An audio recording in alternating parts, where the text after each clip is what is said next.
Hello guys.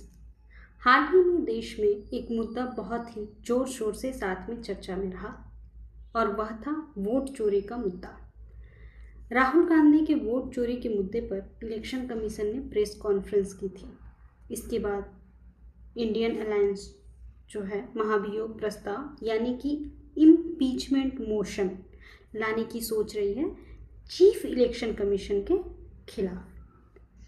तो आज हम जानेंगे कि महाभियोग किसे कहते हैं, चीफ इलेक्शन कमिश्नर के बारे में और उन्हें हटाने की प्रक्रिया के बारे में, यानी इम्पीचमेंट एंड इलेक्शन कमीशन।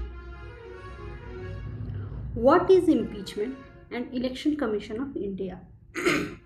आइए सबसे पहले जानते हैं महाभियोग यानी इम्पीचमेंट क्या है।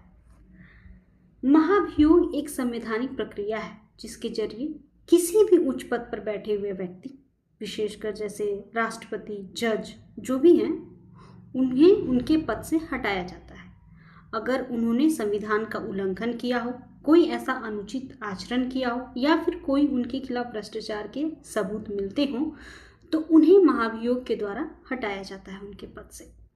भारत में मुख्य रूप से महाभियोग की जो प्रक्रिया है वो राष्ट्रपति के खिलाफ प्रयोग की जाती है। यह प्रक्रिया संविधान के अनुच्छेद 61 में दी गई है। अब हम जानते हैं कि आखिर महाभियोग प्रस्ताव की प्रक्रिया क्या है। महाभियोग का प्रस्ताव संसद के किसी भी सदन में लाया जा सकता है। इसे शुरू करने के लिए कम से कम 1/4 सदस्य प्रस्ताव लाने के पक्ष में होने चाहिए। प्रस्ताव से कम 14 दिन पूर्व की सूचना हमें जिसके ऊपर महाभियोग लगाना है उसे देना होता है। जिस सदन में प्रस्ताव लाया गया है वहां उपस्थित कुल सदस्यों के 2/3 बहुमत से इसे पारित करना होता है।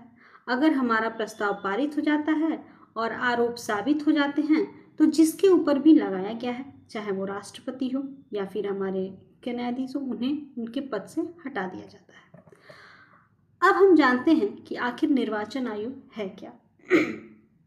संविधान के भाग 15 के अनुच्छेद 324 से 329 में निर्वाचन से संबंधित उपबंध दिया गया है।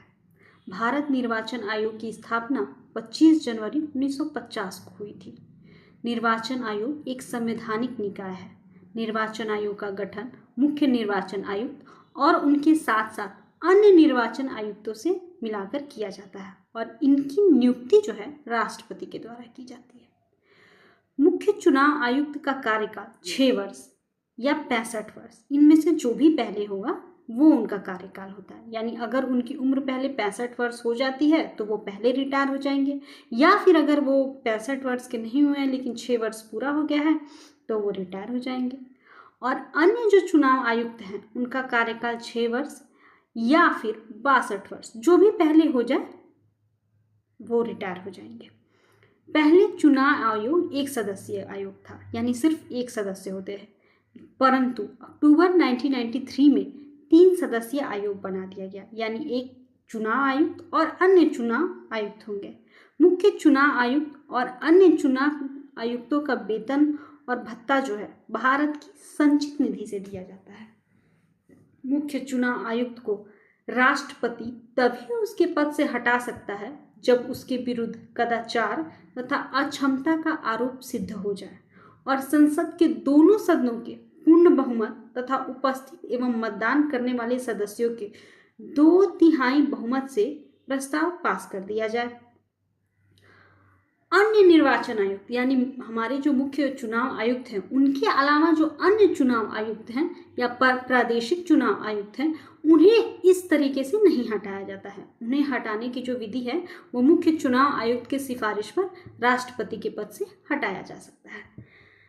अब देखने वाली बात यह है कि क्या सच में राहुल गांधी इम्पीचमेंट यानी कि महाभियोग लाते हैं या नहीं।